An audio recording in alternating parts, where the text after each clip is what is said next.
하나님의 말씀 잠언 7장 1절 봅니다. 잠언 7장 1절.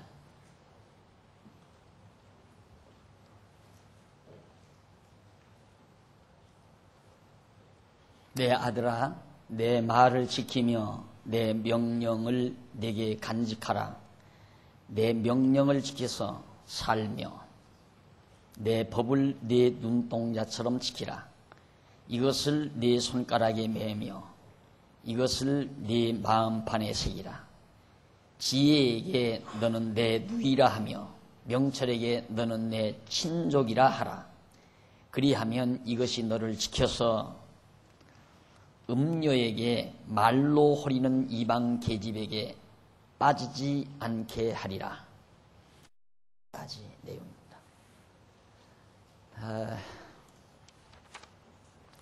지금 계속해서 우리는 솔로몬이 자기의 사랑하는 아들, 자기 뒤를 이어 이스라엘의 왕위에 앉을 르호보암이라는 아들에게 지혜를 지켜야 하는 까닭에 대해서 가르쳐주는 말씀을 상고하고 있습니다.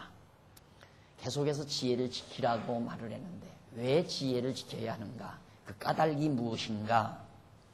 7장 1절로 5절에서는 지혜를 지켜야 하는 까닭을 음녀에게 빠지지 않게 하려고 지혜를 지키라고 한다는 얘기입니다. 쉽게 말하면.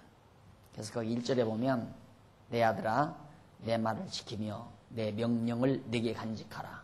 이 말은 말, 명령 이거 다 지금 지혜의 말을 솔로몬이 아들에게 말하잖아요. 그러니까 명령이나 말이나 내 명령 또 내 법과 명령, 법은 명령으로 주어지고 또 그 법은 바로 솔로몬이 아들에게 하는 말이고, 그래서 바로 그 명령과 법, 솔로몬의 말, 지혜죠. 이것을 내 눈동자처럼 지키라 그 말이에요. 이 눈동자라는 것은 가장 예민하게 보호되죠.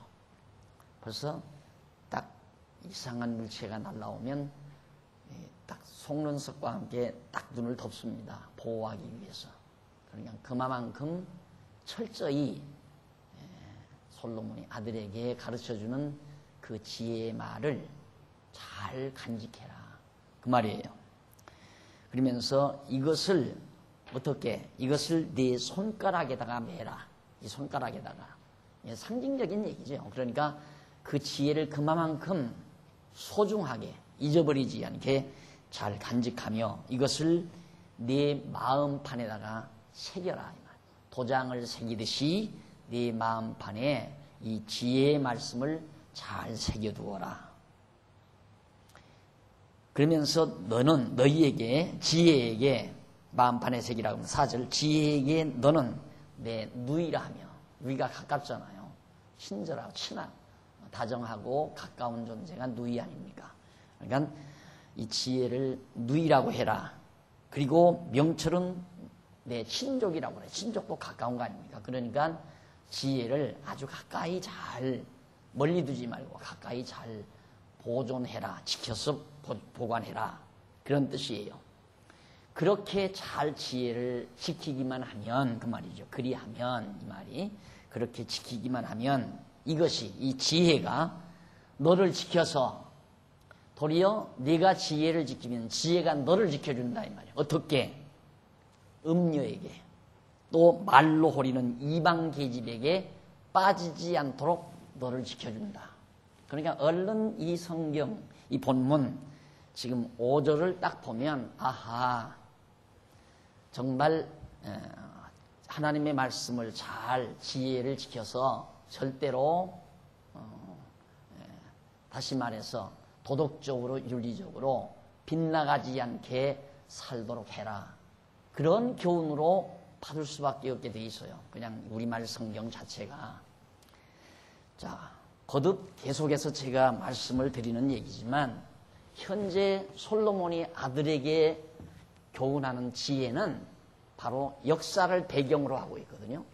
이 역사를, 다윗 시대의 역사, 다윗 그 이전의 역사, 그 이전의 역사와 솔로몬 자기 당대의 역사, 그러니까 지금까지의 역사와 앞으로 되어질 일에 대한 역사를 배경으로 해서 바로 지금 솔로몬이 아들에게 지혜의 말로 교훈하는 거란 말입니다.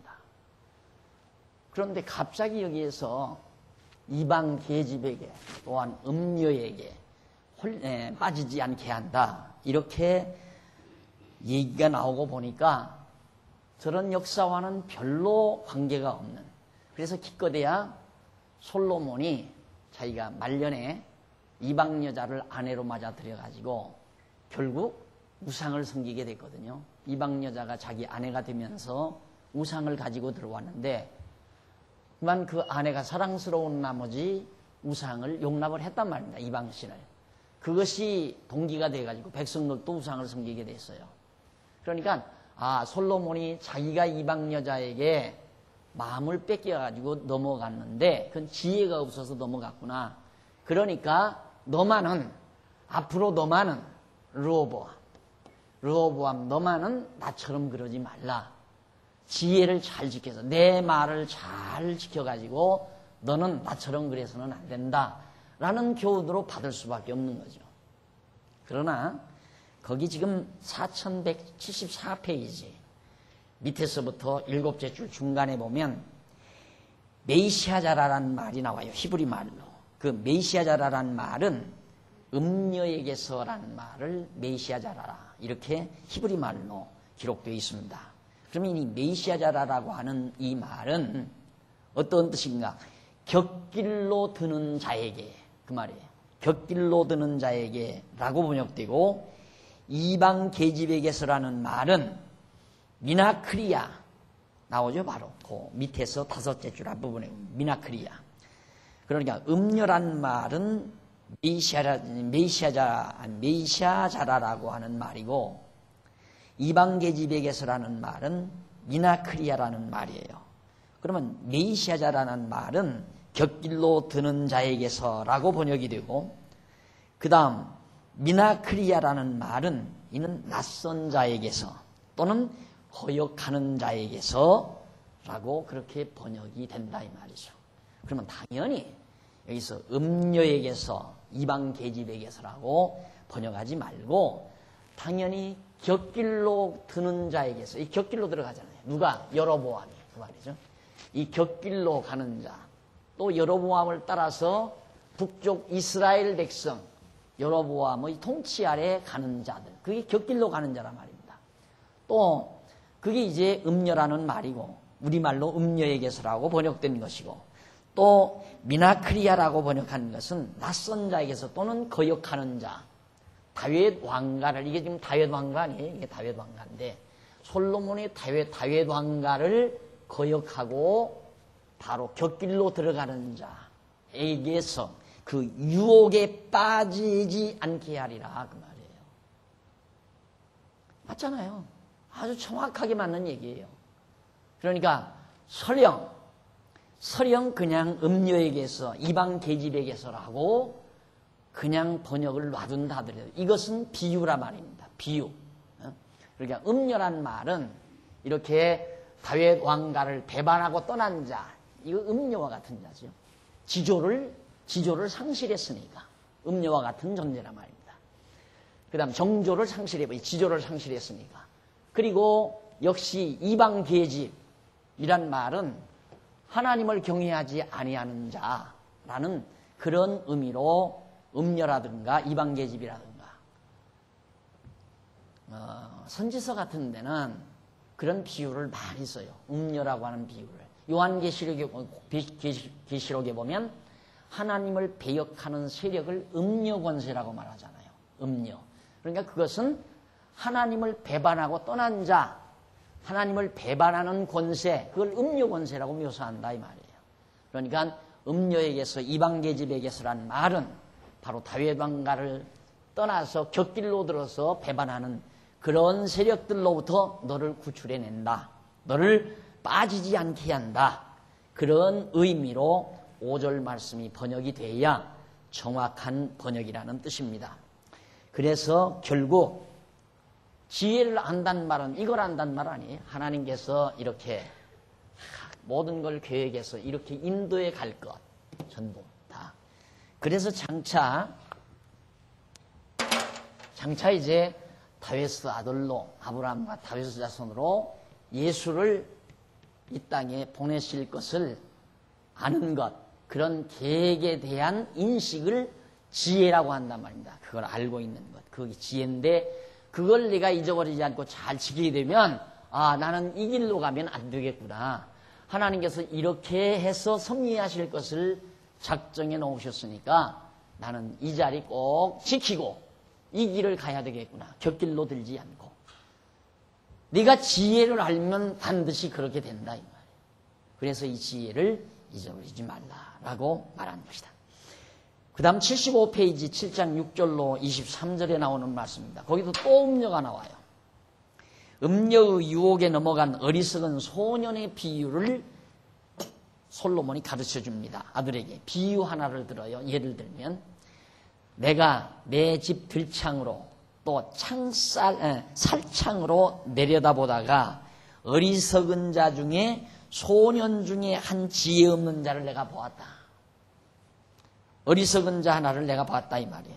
그가 거리를 지나 음녀의 골목 모퉁이로 가까이 하여 그 집으로 들어가는데 저물 때 황혼 때 깊은 밤 흑암 중이라 그때 기생의 옷을 입은 간교한 계집이 그를 맞으니 이 계집은 떠돌며 완패하며 그 발이 집에 머물지 아니하여 어떤 때에는 거리 어떤 때에는 광장 모퉁이에 서서 사람을 기다리는 자라. 그 계집이 그를 붙잡고 입을 맞추며 부끄러움을 모르는 얼굴로 말하되 내가 화목제를 드려서 서원한 것을 오늘날 갚았노라. 이러므로 내가 너를 맞으려고 나와서 내 얼굴을 찾다가 너를 만났도다. 내 침상에는 화문요와 애굽의 문체에 있는 이불을 폈고 모략과 침향과 계피를 뿌렸노라. 오라 우리가 아침까지 흡족하게 서로 사랑하며 사랑함으로 희락하자. 남편은 집을 떠나 먼 길을 갔는데 은주머니를 가졌은즉 보름에나 한 15일 지나서 집에 돌아오리라 하여 여러 가지 고운 말로 혹하게 하여 입술로 호리는 말로 꾀함으로 자꾸 꾀임으로 소년이 곧 그를 따랐으니 소가 푸주로 가는 것 같고 소가 푸주로 간다는 말은 죽으러 간다 이 말이에요. 미련한 자가 벌을 받으려고 쇠사슬에 매이러 가는 것과 일반이라. 필경은 살이 그 간을 뚫기까지에 이를 것이라. 새가 빨리 그물로 들어가되 그 생명을 잃어버릴 줄을 알지 못함과 일반이니라. 지금 솔로몬이 아들에게 한 예를 들어서 상상해서 예를 들어서 지금 설명을 하는 거예요. 그건 뭐냐면 내가 한 사건을 봤는데 어떤 어리석은 자 하나가 창녀골목으로 갔다 이거죠. 저물 때. 그래가지고 음녀에게 유혹을 당해서 결국 끌려 들어가가지고 거기에서 하룻밤을 지나게 됐고 결국 그 사람은 그런 음녀에게 유혹을 당한 그 사람은 필경은 죽음에 이른다. 멸망에 이르는 줄 알지 못하는 어리석은 자같이 된다. 이 말이에요. 그러면 이런 사실은 뭘 말하는 건가? 밑에서 두 번째 줄 앞부분에 보면 여기서는 솔로몬이 왕이 되기 전이에요. 자기가 이미 본 거예요. 솔로몬은 이때 왕 되잖아요. 근데 왕이 되기 이전에 보았던 사실이 하나 있습니다. 왕이 되기 전에 부친 다윗 왕을 반역하고 왕위에 오르려 한 아도니아에게 왕위에 오르려 한 그러니까 솔로몬이 다윗이 이제 나이 많이 들어서 말년에 늙어가지고 실제로 왕의 행세를 못하고 있었잖아요.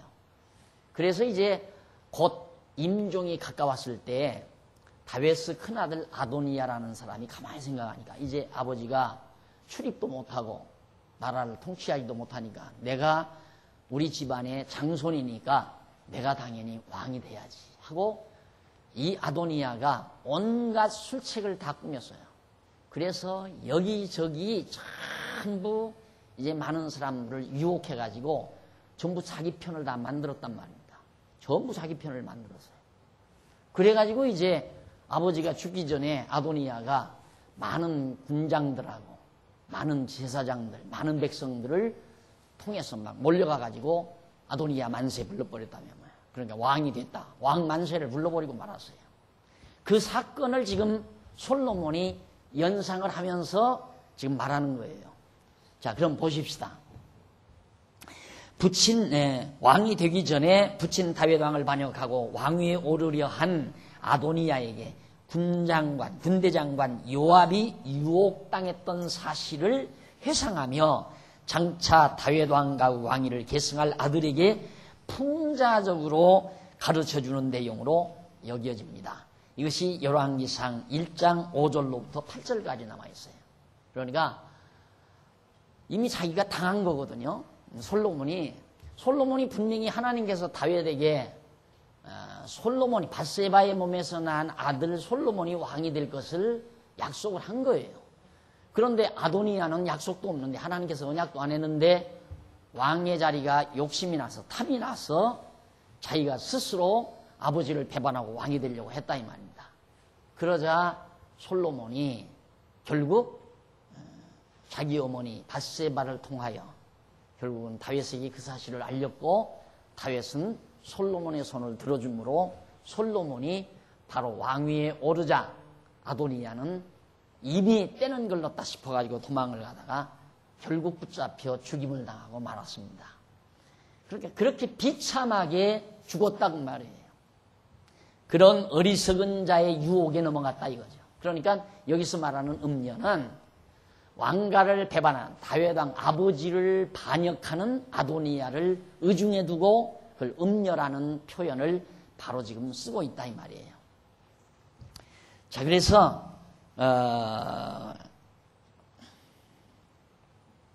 여기 간교한 계집은 역시 다윗 왕가를 배반하고 왕위에 오르려 했던 아도니아를 비유한 거죠. 자, 그러면 거기 6절로 10절은 솔로몬이 아들에게 지혜 없는 소년이 깊은 밤에 음녀와 만나는 비유로 훈계하는 내용이죠. 그런데 그 골목으로 여기저기 다녔다라고 하는 것은 다윗 왕이 다시 거기 몇째 줄이냐면 76페이지 위에서 11째 줄 11번째 앞부분에 보면 인은이 나와요. 그렇죠? 그러니까 깊은 밤에 지혜 없는 소년이 음녀와 만나는 비유 이런 사실은 그 말이죠. 이는 군대장관 요압이 아도니아를 찾아가 만날 때가 다윗 왕이 나이 많아 죽을 날이 멀지 아니한 때라는 것을 비유로 가르쳐 준 것이 바로 열왕기상 1장 1절로 10절까지 나와 있어요. 그러니까 밤이지요. 벌써 다윗 왕이 이미 마무리 말년이니까 이제는 캄캄한 밤 이제 저물었다. 다윗 왕의 임기가 다 저물었을 때 이 어리석은 아도니아의 유혹을 받아서 요압 장군이 넘어갔다 그 말이에요. 그것을 의중에 두고 솔로몬이 하는 말입니다.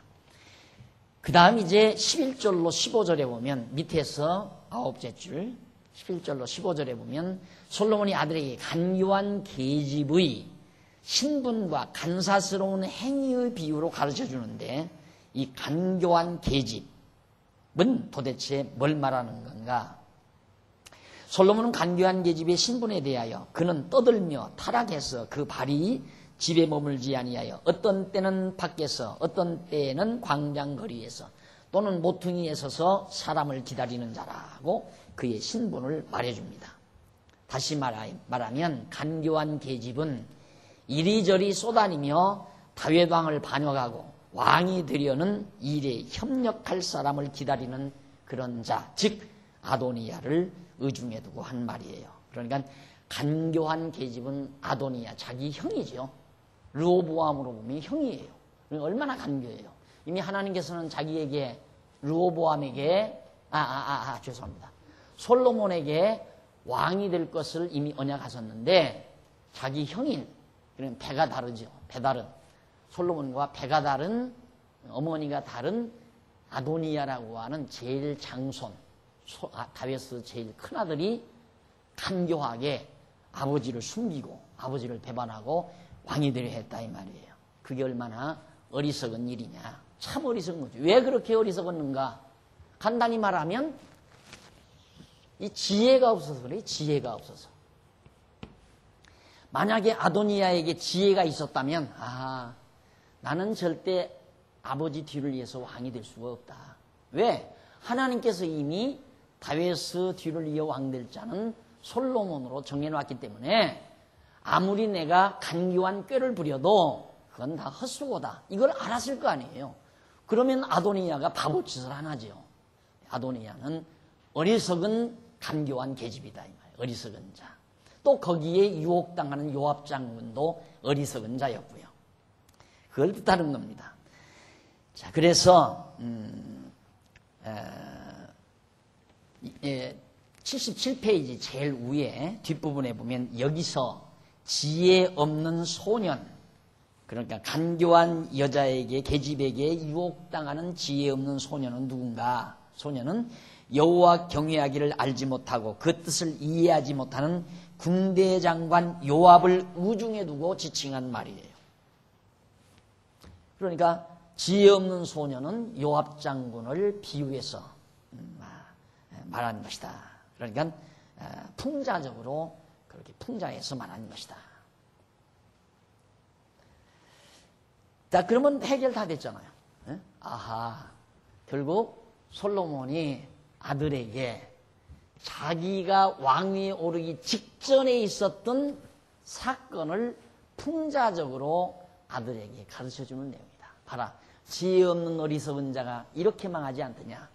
너희 큰아버지가 그렇게 죽었다 그 말이에요. 아도니야라고 하는 너희 큰아버지가 그렇게 바보처럼 멍청하게 간교한 계집 노릇하다가 죽어버리고 말았다. 그러니 너는 지혜를 잘 지켜야 된다 이 말이죠. 르호보암에게. 자, 여러분은 이렇게 단순간에 몇 분 만에 이렇게 몇 절씩을 쉽게 이해하고 넘어가지만 이거 하나씩을 찾아내는데 저로서는 며칠씩 걸렸습니다. 며칠씩. 이런 게 정리가 안 되면 더 써나갈 수가 없잖아요. 그럼 한없이 그냥 눈 감고 있다가 답답하면 또 밖으로 나와서 돌아다니다가 또 밖에 하도 답답하면 또 차 몰고 이리저리 쏘다니다가 그러다가 다시 또 보고 그리고 안 풀리면 또 돌아다니고 또 그냥 답답하게 먼 산 바라보고 있다가 이러면서 결국 찾아낸 그런 내용들이에요. 참 저로서는 굉장히 주옥 같은 일이죠. 여러분들은 편안하게 앉아서 쉽게 여러분들은 강의를 듣지만 이걸 어떻게 찾아내겠어요? 그래서 난 놀라운 것은 하나님께서 나에게 이렇게 참 지혜를 주시니까 그런 것들을 찾아서 정리를 하지 안 그러면 못해요. 답답해서 못해요. 그냥 얼버무리고 넘어갈 수는 없잖아요. 얼마나 깔끔하게 잘 정리됩니까? 아주 깨끗하게. 자, 그 다음 이제 16절로 21절에 보면 솔로몬이 아들에게 간교한 계집이 지혜 없는 소년을 유혹하는 비유를 가리키죠. 두말할 것 없이 그것은 아도니야가 솔로몬의 형, 배다른 형 아도니야가 군장, 아버지의 군장, 아버지에게 다윗에게 충성을 다했던 요압 장군이 있었어요. 그런데 이 아도니야가 장군님, 아버지가 이제 곧 돌아가실 거 아닙니까? 아버지는 이제는 소생 못합니다. 이제 아무 힘도 없고 이제는 뭐 활동도 못하고 출입도 못하시는데 날 따르십시오. 나한테 와서 내가 이 나라의 왕이 되면 당신을 그대로 장군의 자리, 가장 머리 되는 장군 자리를 주겠습니다. 여기 넘어가는 거예요, 이 바보가. 요압이 바로 아도니아에게 넘어가 버렸다. 그 유혹에 빠져든다. 그것도 어리석은 소년이죠. 그래서 어리석은 소년이라고 해요. 어리석단 말은 지혜가 없는 소년이다 이 말이에요. 요압이 만약에 지혜가 있었다면 아유 왕자님이요 그게 무슨 말씀입니까? 하나님께서는 이미 다윗의 후계로 솔로몬을 이미 예정해 놓고 있습니다. 아야 그러시면 안 됩니다. 큰일 납니다. 하고 요압이 만류를 했어야 되는데 이 바보 멍충이도 지혜가 없으니까 그냥 따라가서 충성하다가 나중에는 비참하게 요압도 죽어버리고 말죠. 역사를 보면. 자, 이렇게 해서 거기 보면 이제 유혹을 하는데 밑에서부터 10번째, 9번째 보면 제일 앞에 밑에서 그러니까 77페이지 밑에서 9번째 줄 제일 앞에 보면 그러면서 그 계집이 어리석은 계집이 그러니까 아도니아가 오라 우리가 아침까지 흡족하게 서로 사랑하고 사랑함으로 희락을 누리자. 너와 나와 단짝이 돼서 한번 즐겁게 살아보자 하며 남편은 집을 떠나 먼 길을 갔는데 은주머니를 가져갔으므로 보름에나 집에 돌아오리라고 말하여 여러 가지 고운 말로 혹하게 하며 입술로 호리는 말로 꿰었다고 그렇게 말해주죠. 다시 말하면 부친 다윗 왕을 배반한 아도니아가 여호와의 뜻을 분별하지 못하는 요압 장군에게 서로 사랑하며 행복하게 살자고 하면서 나이 들어 침상에 누운 다윗 왕은 다시 왕궁으로 돌아오기는 요원하다. 돌아오려면 멀었다 이 말이에요. 요원하다는 의미로 유혹했다는 뜻에서 비유를 든 거죠. 아, 남편 떠났는데 이제 돌아오려면 언제 돌아올지 모른다. 보름에나 돌아올지 돈 가지고 갔으니까 그 말은 다윗이 나이 들었으니까 이제는 다윗이 왕위에 앉는다는 것은 요원한 일이다. 그러니 날 따라오라. 이러면서 요압을 꼬였다 이 말이에요. 그러니까 요압은 가만히 생각해 보니까 그렇지.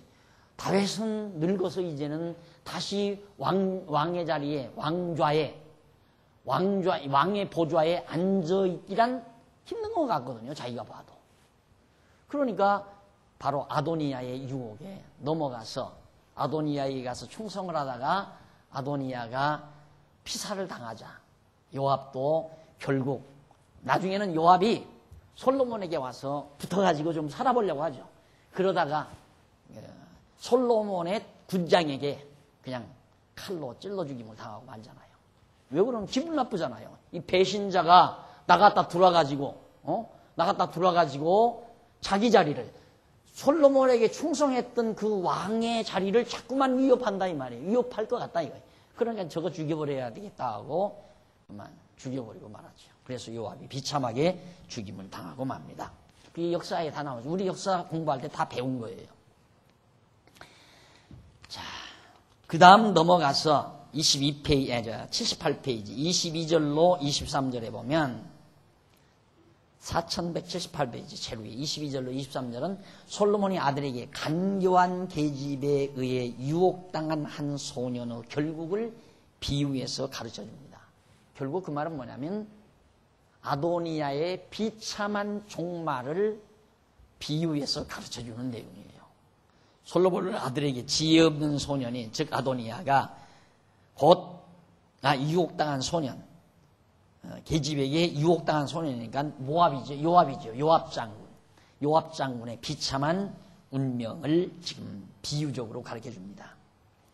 그 결국에 대해서 첫째로 소가 푸주로 가는 것 같고 미련한 자가 벌을 받으러 쇠사슬에 매이는 것과 일반이라고 가르쳐 주었다. 다시 말하면 부친 다윗 왕을 배반한 아도니아의 유혹에 빠진 여호와의 뜻을 모르는 요압 장군 반드시 멸망한다는 뜻에서 비유로 말한 거죠.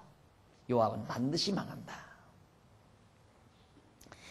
그리고 둘째로는 필경은 살이 그 간을 뚫기까지 이를 것이라면서 새가 빨리 그물로 들어가지만 그 생명을 잃어버릴 줄을 알지 못함과 일반이라고 가르쳐줍니다. 이는 부친 다윗 왕을 배반한 아도니아에게 유혹을 당한 여호와의 뜻을 모르는 요압 장군은 멸망을 향해 가면서도 그 사실을 알지 못한다.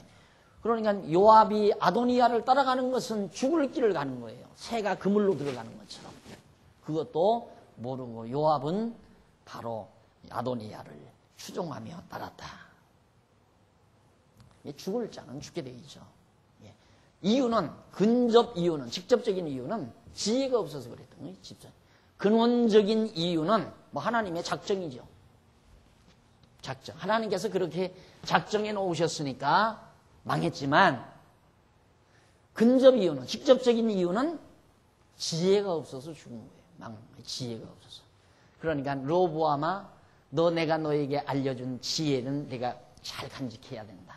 즉 지혜, 하나님의 뜻, 하나님의 경륜을 내가 잘 잊어버리지 말고 간직해야 된다. 그런 뜻이에요. 자, 우리도 그렇죠. 지혜가 없으면 아도니아, 요압처럼 순간의 이권, 눈앞에 이권, 눈앞에 보이는 이권을 따를 수밖에 없는 거예요, 인간은. 그러니까 전체적인, 통시적인, 전체를 보는 시각이 없으면 부분적인 시각, 그 순간적인 시각, 거기서 판단하면 이것이 좋으냐, 이것이 좋으냐. 이거 판단하잖아요. 그러니까 통시적인 시각이 없으면 부분적 시각에서 좋은 것과 나쁜 것을 선택하는 거거든요. 그것이 얼마나 어리석은가.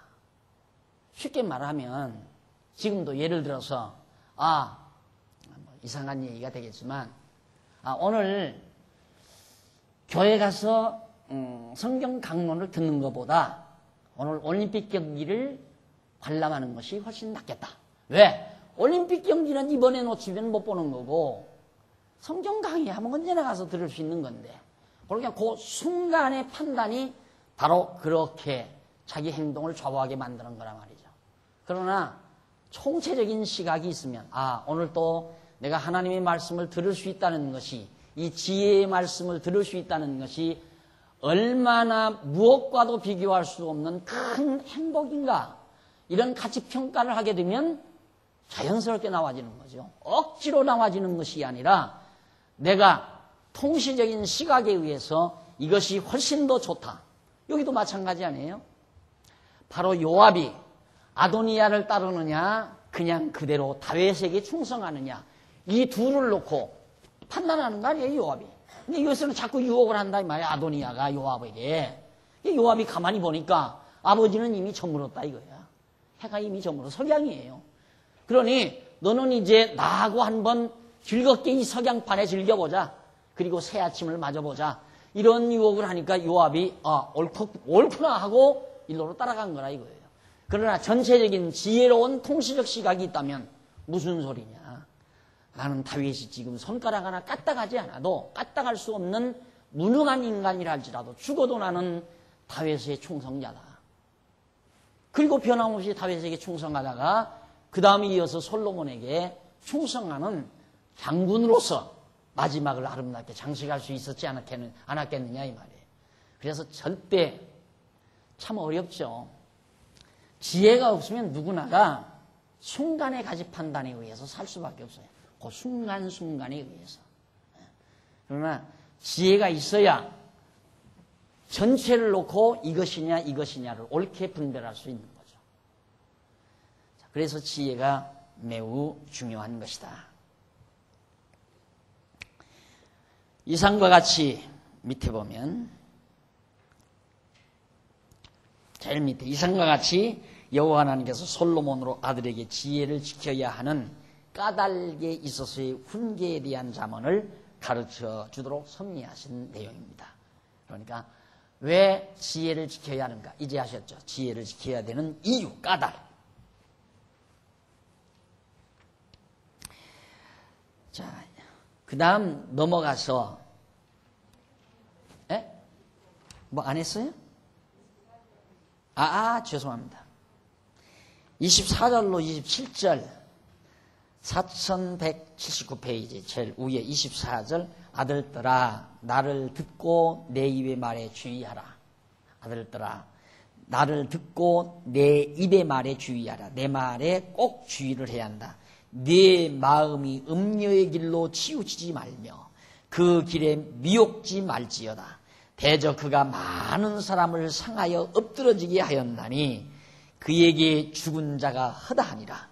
그 집은 음부의 길이라. 사망의 방으로 내려가느니라. 자, 그러니까 아도니아가 얼마나 많은 사람을 죽이게 했느냐. 그러니까 너도 절대 여로보암 따라가지 말라. 이가 아도니아처럼 엄청난 많은 사람을 죽음에 이르게 할 것이다. 그러니까 너희는 내 말을 잘 들어야 된다. 라고 가르쳐 주는 내용이 바로 27절까지의 내용이었습니다. 자, 그리고 나머지 그 설명들은 다 여러분들이 그동안 많이 들었던 말씀이니까 재론하지 않겠습니다. 넘어가서 그 다음 이제 4181페이지에 가서는 3번 나와요. 가로 없는 3번. 지혜를 들으라는 훈계입니다. 지혜. 내가 지혜를 너희에게 가르치는 말을 너는 잘 들어라. 지켜라. 이제 지혜를 지키려면 지혜를 잘 들어야 되잖아요.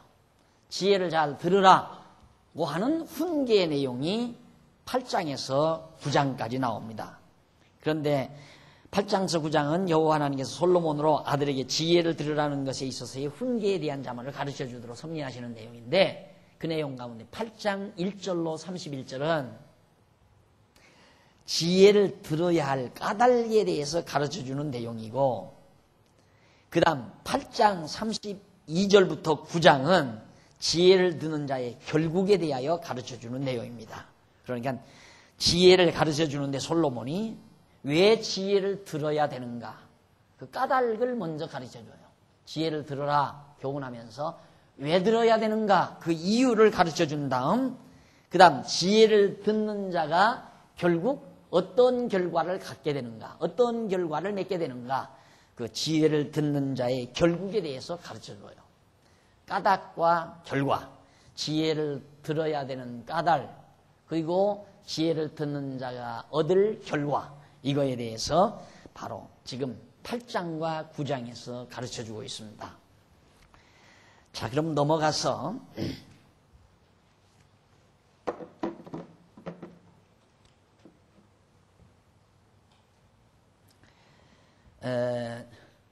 82페이지 중간에 보면 줄바꾼 데 나와요.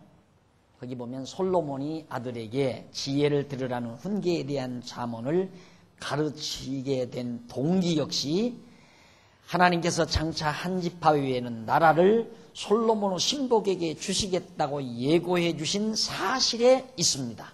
그러니까 왜 솔로몬이 지금 지혜를 들으라고 르호보암에게 하는가?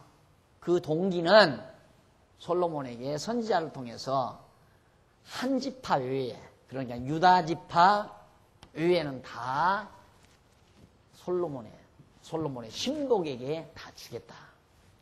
이렇게 하나님께서 말씀하신 거기에 바로 이 훈계에 대한 자문을 가르치게 된 동기가 되는 것이다. 아, 내 아들에게 제대로 가르쳐줘야 하구나. 하나님께서 이제 나라 다 뺏어서 10지파 반을 바로 여로보암 반역자에게 넘긴다 하셨으니까 한 지파 유다 지파 하나만이라도 르호보암이 아들이 잘 다스리며 지키게 하기 위해서는 내가 너희에게 가르쳐주는 지혜를 내가 잘 들어야 된다 해서 바로 이 지혜를 가르치게 된 동기가 된 것이다 그 말이에요. 자, 그러면 거기에서 8장 1절로 한쪽 가로 1번 83페이지 한쪽 가로 1번 지혜를 들어야 하는 까닭이 8장 1절로 31절까지라고 그랬죠. 거기 보면 한번 읽어보십시다. 8장 1절로 31절은 지혜를 들어야 하는 까닭에 있어서 훈계에 대한 자문을 가르쳐주는 건데 그 내용 가운데 8장 1절로 9절은 선하며 정직하고 참되고 의로운 말을 들으라는 것에 대한 가르쳐주는 내용이고 10절로 16절은 지혜의 가치와 속성을 비롯해서 그 능력에 대하여 가르쳐주고 17절로 21절은 지혜가 사랑하는 자를 만나 재물을 준다는 것에 대해서 가르쳐주고 22절로 31절까지는 지혜가 여호와께서 창조하시기 전부터 있었다는 것에 대해서 이 지혜가 어디에서부터 있는가?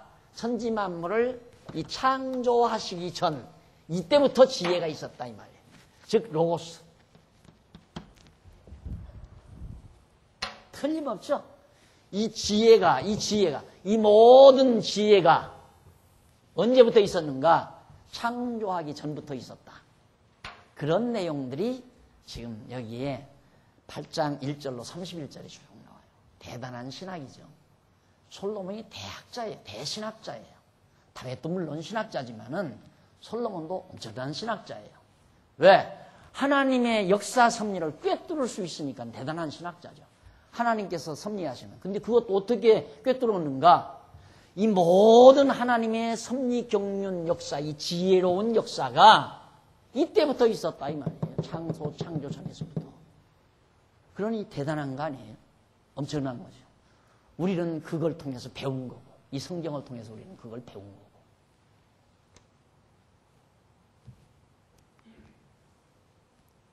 아마 지금쯤은 여러분들 어떠한 일이 부딪혀와도 이제 여러분들에게서 요리가 될 거예요.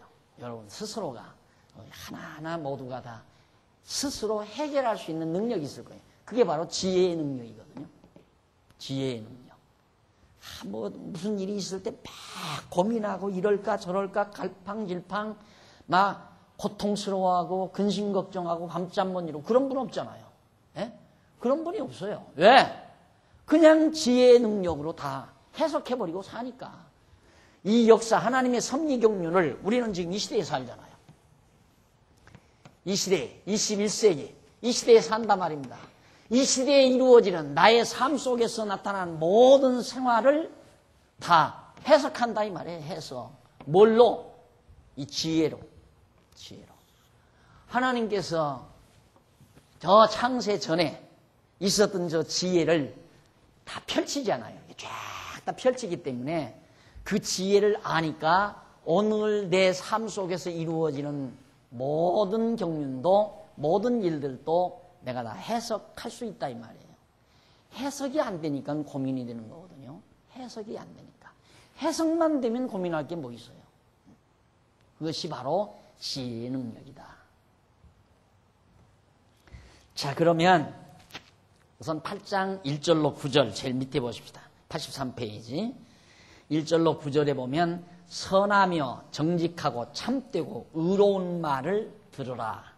이 지혜를 들으라 이 말이에요. 지혜란 뭔가? 선하며 정직하고 참된 의롭고 참되고 의로운 것, 옳은 것이라 이 말이죠. 그 옳은 것에 대한 말, 지혜로운 말을 들으라 그 말입니다. 그걸 아주 장황하게 설명을 한 거죠.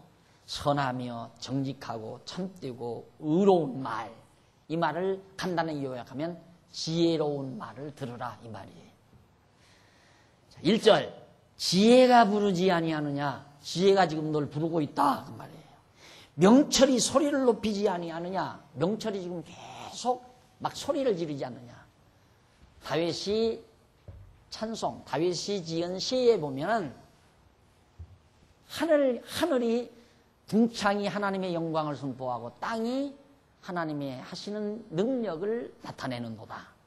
그러면 밤은 밤에게 말하고 낮은 낮에게 말하는도다. 라는 그 시를 쓰죠. 그 말은 뭐냐면 하나님이 지으신 모든 우주 만물이 전부 하나님의 로고스, 이 지혜지요. 지혜. 이 지혜를 선포한다 그 말이에요. 계속. 그러니까 지금 솔로몬도 뭐 지혜가 부르지 아니하느냐. 명철이 소리를 높이지 않느냐. 지금 계속 하나님께서 섭리해 가시는 이 지혜들이 우리를 자꾸 불러들이고 또 그 명철이 우리를 향해서 소리를 외친다. 그러면서 그 말은 지혜가 그 말이에요. 넘어가서 84페이지. 그가 길가의 높은 곳에 사거리에 서며 성문 곁과 문 어귀와 여러 출입하는 문에서 불러 가로되 사람들아 내가 너희를 부르며 내가 인자들에게 소리를 높이노라. 어리석은 자들아 너희는 명철할지니라. 미련한 자들아 너희는 마음이 밝을지니라. 너희는 들을지어다. 내가 가장 선한 것을 말하리라. 내 입술을 열어 정직을 내리라. 내 입은 진리를 말하며 내 입술은 악을 미워하느니라. 내 입의 말은 다 의로운 즉 그 가운데 굽은 것과 패역한 것이 없나니 이는 다 총명 있는 자의 밝히 아는 바요 지식 얻은 자의 정직히 여기는 바니라. 지혜라 그 말이에요. 그러니까 이 길이 이것이 이 지혜로운 길이 의로운 길이고 정직한 길이고 바른 길이고 이다.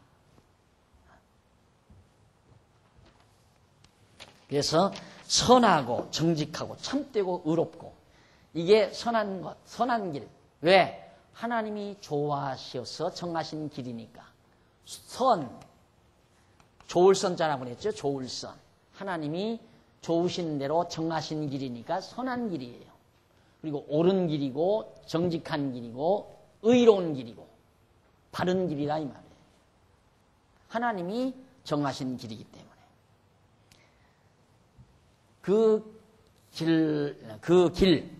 그 길에 대해서 바로 지금 솔로몬이 말을 하기 때문에 이걸 들으라 이 말이에요. 내가 하는 말을 아들 르호보암에게 하는 말, 내 말을 들으라. 근데 거기 보면 히브리 한번 보세요. 그 84페이지 제일 중간쯤 앞부분에 보면 호크마라고 나오죠. 호크마, 지혜라는 말이거든요. 지혜라는 말. 지금 우리 지금 건축위원회에서 청평에 있는 땅을 지금 분할해서 완전히 이제 정리를 해가지고 그걸 우리가 사용하려고 그러는데 그 사용 방법은 우리 나이 드신 노년부를 위해서 노인들이 이제 지혜로 무장한 노년들이 자주자주 가서 조용히 활용하고 또 친교도 하고 그래서 보낼 수 있는 그런 아담하고 자그마한 그런 집을 하나 마련하려고 하는데 이름을 제가 지금 뭐라고 생각하는 호크마홀이라고 그렇게 지으려고. 호크마홀. 지혜의 집이다 이 말이에요. 지혜의 집. 호크마 베이트라고도 하고 베이트가 히브리 말로 집이라는 말이거든요. 하우스라는 말로 집이라는 말이고 호크마 하우스, 호크마 홀, 호크마 베이트 이 셋 중에 하나가 될 거예요. 지혜의 집이다 이 말이에요. 머리만 허옇다고 그게 귀한 게 아니거든요. 머리가 허옇다는 건 이렇게 오랜 역사를 간직하고 있잖아요. 20년 산 사람보다 50년 산 사람이 훨씬 많은 역사를 알고 있잖아요. 거기에서 지혜가 얻어지는 거거든요. 생각해 보십시오. 인간이 한 70년을 산다 하십시다. 70년을 사는데 하나, 둘, 셋, 넷, 다섯, 여섯, 일곱, 70년을 사는데 10년 산 사람은 10년 역사밖에 모르죠. 그러니까 여기에 대한 시각은 있을 거 아니야. 아, 내가 10년 동안 10살까지 사는데 이렇더라. 20년 사람은 이만큼 시각이 있는 거고 30년 살면 50년 살면 60년 살면 40년 50년 살면 50년에 대한 통시적 시각을 가지고 있죠. 그러니까 10년 살고 보는 사람보다 훨씬 지혜롭잖아요. 60년 살면 더 지혜롭고 70년 살면 역시. 그래서 나이가 많으면 잔소리가 많든가 안 그러면 말이 없어버리든가. 잔소리 많은 건 왜 그러는가? 그래도 관심이 있으니까 잔소리 하는 거예요. 막 그렇게 하면 안 된다. 내가 살아보니까 그게 아니더라. 그래서 자꾸 일러주지만 아야 입을 딱 다물어 버리는 건 네 한번 살아봐라. 그래 아야 배타적인 성격, 그냥 배타적인 성격을 가지면 아야 입 딱 다물어 버리고 말을 안 해버려요. 잘한다. 그래 네 배짱대로 해봐라. 이런 심정에서 말을 안 하는 거거든요. 그러니까 비교적 잔소리를 하는 분이 비교적 정상이라고 할 수 있죠. 말 딱 다물어 나이 많이 들어가지고 말 안 하면요 고약한 양반이에요. 고약한 양반. 말을 하면 그만큼 관심이. 왜? 자기가 볼 때 이렇게 살아보니까 저렇게 되면 잘못하면 망하더라. 이걸 알아요. 그런데 자기의 사랑하는 자녀들이 또 자기의 사랑하는 가족들이 분명히 잘못된 길로 가는데 가만히 있을 수가 있어요? 자꾸 말이 나가는 거예요. 이놈아 그러면 안 된다. 이놈아 제발 좀 그러지 말아라 하고 자꾸 잔소리하는 이유가 경험에서 얻어진 결론 때문에 그러는 거예요. 근데 우리 항차 70년, 80년이 아니잖아요. 이건 하나님께서 천지를 창조하시기 시작하시고 이때부터 시작하시고 마지막 이 세상 종말 때까지 우리는 지금 예를 들어 여기 사는데 이 엄청난 과거의 하나님의 섭리를 알고 앞으로 하나님께서 이루어갈 것까지 다 넣어버렸으니 이거야 얼마나 엄청난 지혜냐 이 말이에요. 여기에서 이런 시각에서 내리는 판단은 얼마나 소중한 판단이겠는가. 그래서 지혜를 얻으라는 말입니다. 나이가 들면 머리만 허여면 안 돼요. 이걸 알아야 돼요. 이걸 알아야. 그래야 호크마 하우스를 사용할 티켓이 나와요. 아무나 사용하는 게 아니고 진짜 지혜로운 분이 사용해야 지혜의 집이죠. 안 그래요? 그 다음 이제 그 밑에 명철 또 나오죠. 비나라고 그러죠. 이는 분리하다 또는 구별하다. 이것이냐 이것이냐 이리 갈 것이냐 이리 갈 것이냐를 판단하고 구별해서 판단하는 거 그게 명철이다 이 말이에요. 명철. 지혜 없이는 명철할 수가 없죠. 그 다음 비인이라는 말이 나오죠. 비인. 그 비인이라는 말에 이제 다시 말해서 분리하다 또는 구별하다라는 뜻을 가지고 있는 빈이라는 말에서 파생돼서 나오는 것이 비나예요. 그것이 명철이다 이 말이에요. 그래서 명철 또는 음이라는 뜻을 가지고 있습니다. 이해. 그러므로 명철은 경험적인 지식에 의한 총체적인 분별 능력. 그러니까 경험적인 지식에 의한 총체적인 분별 능력, 그걸 명철이라고 해요. 이게 제가 이제 문장화한 내용인데, 이 총체적인 시각에서 나오는 분별 능력. 그냥 간단하게, 내가 지금 요압이 아도니아를 따를 것인가, 그대로 힘은 없지만은 다윗에게 그대로 남아서 충성할 것인가, 요압이 명철이 있었다면은 총체적인 시각에서 힘없는 다윗에게 충성을 했죠. 도리어 다윗을 배반하려는 아도니아를 축출해내는데 공헌을 할 수 있었을 거예요. 그것이 명철이라는 말입니다.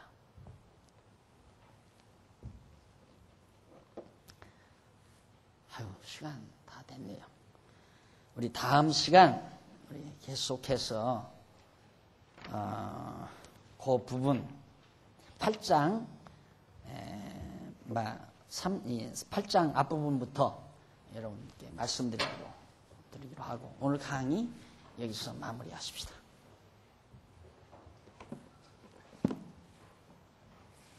기도하십시다.